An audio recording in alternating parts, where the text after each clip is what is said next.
স্ত্রী আসলে মায়েদের সাথে থাকতে চান না।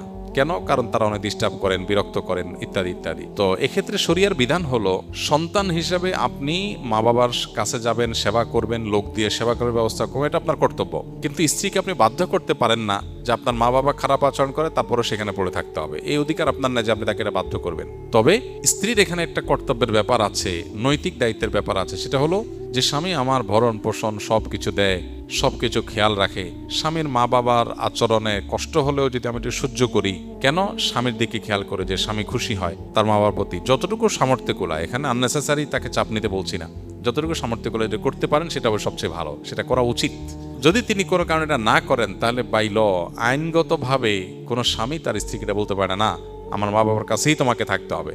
বরং শরিয়ার দৃষ্টিভঙ্গি হলো, স্বামী যেখানে থাকবে স্ত্রী সেখানে থাকবে, তার সামর্থ্য যদি থাকে।